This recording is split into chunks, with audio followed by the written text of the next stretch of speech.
It is Sunday. It is the 15th day of November. It is 11:20, and I am your bah humbug, grumpy guide to all things gaming, the toxic gatekeeper, the liberal mooch, the OGGM. And today we're taking a look at this. Teeny Frontiers Revised by Alexander Barr for the Teeny D6 system from Teeny D6 Games. I think that's the actual name of the company, is just Teeny D6. Gallant Knight Games. Okay, Gallant Knight Games are the people who make this.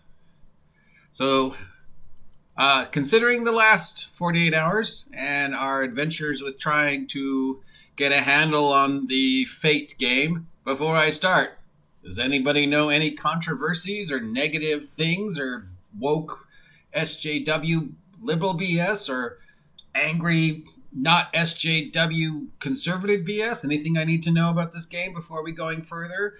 Should I issue a trigger warning? Can you guys just calm down? It's just a fucking game? Can you? No? Okay, let's go forward. What do we know about the Teeny D6 system? It is obviously the latest in the evolution of the original D6 system created by West End Games, but other than being a dice pool system, it's just a 3D6 system. It doesn't use any more, it doesn't use any less.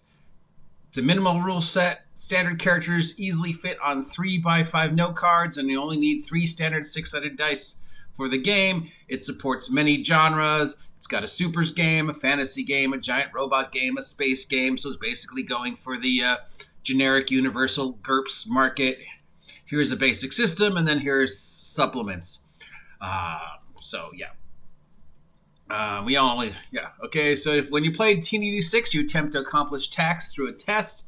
A test is made by rolling 2 6-sided dice. If any of those dice roll a 5 or 6, you accomplish the task. Sounds like something we've heard before. Sounds a lot like the V6 engine. Sounds a lot like Tales from the Loop. Sounds a lot like Powered by the Apocalypse. Sponsor me, Pepsi.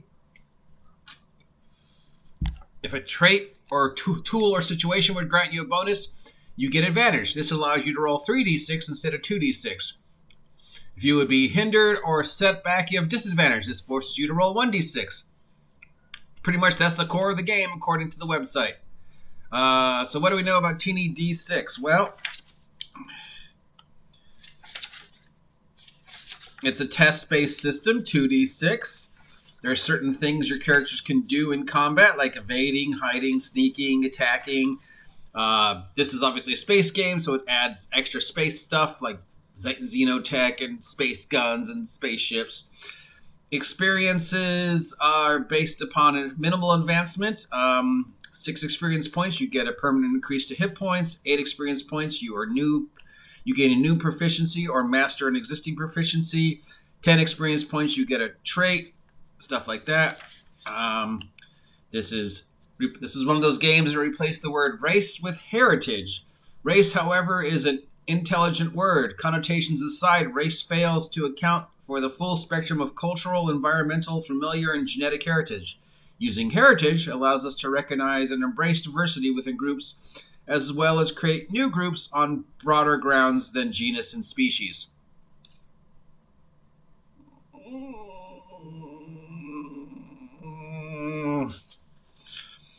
All right, so you have your space humans, your genetically modified space humans, your space robot humans, your cute little alien, your big buff alien, token insect alien, token evil-looking lizard alien. We have some, expanded races, so these are optional ones like grays and robots and weird other stuff. So typical spacey type stuff. You get traits, which are like extra bonuses. You can have the event option to get cybernetics. It does have character creation in here, so everything I need should be in here.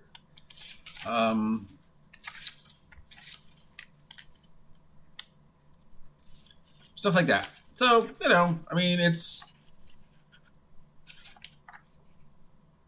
160 pages.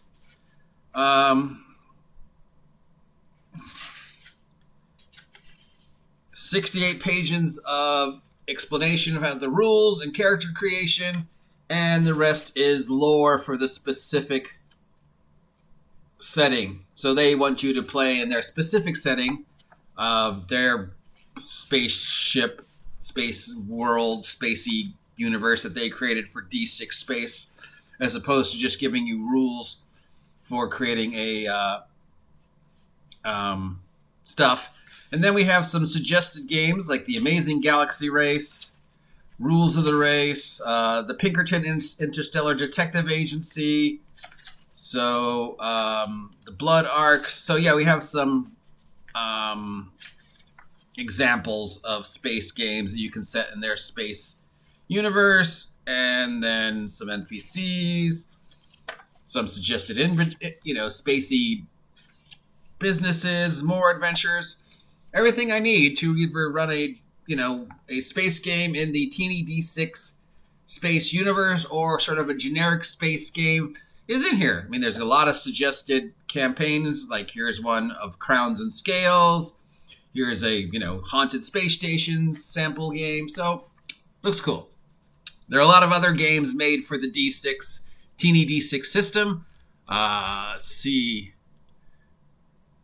They have a Mecha and Monsters game. They have Teeny Dungeons. They have Teeny Gunslingers, Teeny Leaving Dead, Teeny Wastelands. I guess that's their post-apocalypse. Something called Beach Patrol.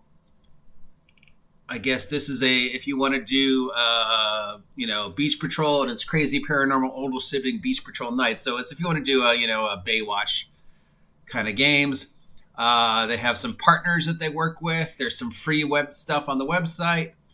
And of course, Teeny Supers, which is 300 plus pages, even though it's called Teeny Supers, and apparently has won them some awards and is considered the best game they've done.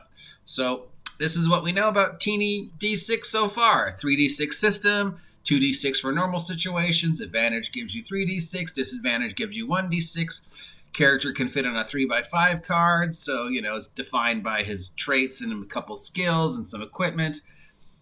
Very simple, very direct. Each world is independent, or like many other generic games, you could cross them. Obviously, I don't think you could run, a spacey hacker living hologram in fantasy because it's not built that way, like GURPS, where everything is just advantages and disadvantages. So you could have a vampire horse in GURPS. So it's much more limited. This is what exists in this genre. And this is what exists in that genre, and it's really hard to cross-pollinate them because how do you fucking explain an android in D&D fantasy Middle England? Now, obviously, in the super games, anything goes. So it looks fun. It's the kind of game I'd run because it's simple. It's a D6 system, which I like. It's relatively easy to explain. Roll through 2D6. 5 or 6 is a success. One of the things I liked about Powered by the Apocalypse that some other games don't embrace is that every dice roll mattered. Even if you failed, something happened, So there was like failure, something happens. There was success, but, there's something happens, and then there was successes in Powered by the Apocalypse.